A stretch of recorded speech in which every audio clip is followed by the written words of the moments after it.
बिस्मिल्लाहिर्रहमानिर्रहीम। अस्सलाम वालेकुम। कैसे हैं आप सब? मैं हूं सोनी और आप देख रहे हैं कुकिंग विद सोनी। तो मेरे प्यारे दोस्तों, कैसे हैं आप सब? अल्लाह बरकत दे आपके खानों, रिज़्क और आपके जायकों में। तो आज मैं आप लोगों के साथ बकरे के पाई की रेसिपी शेयर करने वाली हूं और इस वीडियो में स्टेप बाय स्टेप हर एक प्रोसेस आपके साथ शेयर करूँगी।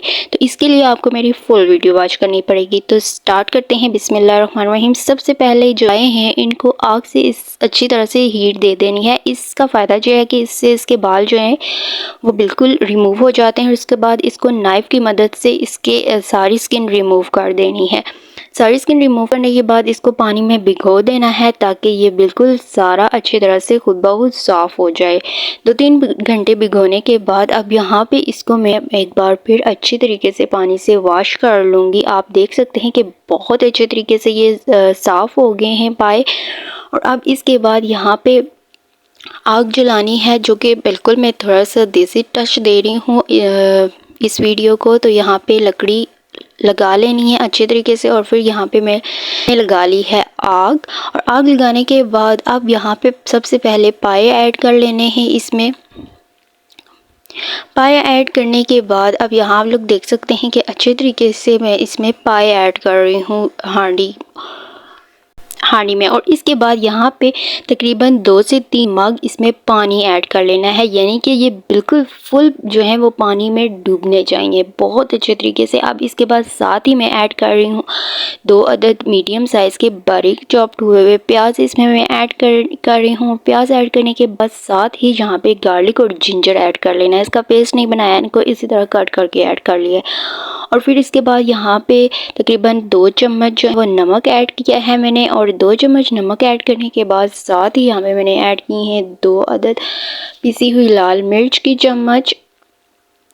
2 चम्मच नमक ऐड करना है और साथ ही 2 ही चम्मच पिसी हुई लाल मिर्च ऐड करनी है। और इसके बाद इसको ढक के रख देना है, गलने तक के लिए छोड़ देना है। जब ये अच्छी तरह से गल जाएंगे तो इसके बाद यहाँ पे मैंने तकरीबन 2 चम्मच जो है वो घी लिया है और इसको 2 चम्मच घी ऐड कर लेने के बाद इसको अच्छी तरह से जब ये थोड़ा सा गर्म हो जाएगा तो इसमें मैं ऐड करूँगी टमाटर और कुछ हरी मिर्चें। टमाटर यहाँ पे मैंने 2 से 3 अदद ऐड कर लिए हैं। और हर चीज़ जो है वो आप पाई क्वांटिटी के हिसाब से ही ऐड कर सकती हैं। अब टमाटर इसमें अच्छी तरह से फ्राई कर लेने हैं। और इसके बाद साथ ही यहाँ पे मैंने 1.5 टीस्पून पिसा हुआ धनिया, हल्दी और मेथी और साथ ही मैंने तंदूरी मसाला और गरम मसाला ऐड किया है। और इनको इस सब में कुक कर लेना है। हर चीज़ जो है वो सारे सब की 1.5 टीस्पून के हिसाब से मैंने ऐड कर ली है। अब इसको इसमें अच्छी तरह से कुक कर लेना है और साथ थोड़ा पानी भी ऐड कर लूँगी मैं इसमें, और ताकि ये बहुत अच्छे तरीके से इसका टमाटर का पेस्ट बन जाए। और जब ये बहुत अच्छे तरीके से इसका पेस्ट बन गया है तो साथ ही यहाँ पे मैंने गले हुए पाए ऐड किए हैं, जिनको तकरीबन बाहर जो है मैंने तकरीबन 1 घंटे के लिए छोड़ दिया था और 1 घंटे में बहुत अच्छे तरीके से ये गल चुके थे।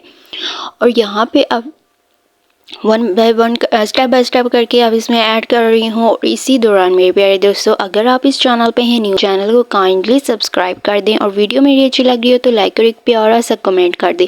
और जिन्होंने ऑलरेडी इस चैनल को सब्सक्राइब किया हुआ है, थैंक यू सो मच आपकी सपोर्ट और आपके लव का। और इसी तरह से मेरी वीडियो वॉच करते रहें। और यहाँ पे आप लोग देख सकते हैं कि सारे पाए इसमें मैंने ऐड कर लिए हैं और अब इनकी इसमें भुनाई कर लेनी है बहुत अच्छे तरीके से, क्योंकि पाए तो ऑलरेडी गल चुके हैं। अब जस्ट इसमें इसकी भुनाई कर लेनी है। यहाँ पे कितनी अच्छी लुक आ रही है माशाल्लाह से। हमारे पाए की जो बनाई है वो तकरीबन मैंने 5 to 10 मिनट्स तक की है अच्छे तरीके से। अब ये वही पानी है, अब इसी को ही इसमें ऐड कर लेना है। मसाले वाला पानी ऐड करना है इसमें। और यहाँ पे वो तकरीबन 1 मग मैंने ऐड कर लिया है। और अब यहाँ पे आप लोग देख सकते हैं हमारे पास बहुत अच्छी तरह से इसकी लुक आ रही है। अब इसको ढक कर रख लेना है। तब आँच जो है वो बिल्कुल लो कर देनी है। और साथ ही एंड पे इसमें मैंने हरा धनिया ऐड किया है। हरा धनिया इसकी खुशबू बहुत अच्छी होती है और इसकी लुक भी बहुत अच्छी आती है इससे। तो यहाँ पे अब इसको ढक के रख देना है तकरीबन 5 to 10 मिनट्स के लिए, बिल्कुल लो आंच पे, ताकि ये अच्छी तरह से कुक हो जाए।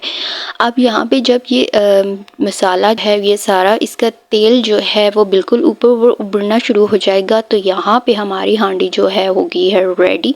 ये आप लोग देख सकते हैं कि माशाल्लाह से इसकी बहुत ही ज़्यादा ज़बरदस्त लुक आई है। ये दिखने में जितनी खूबसूरत है, इससे ज़्यादा खाने में टेस्टफुल है।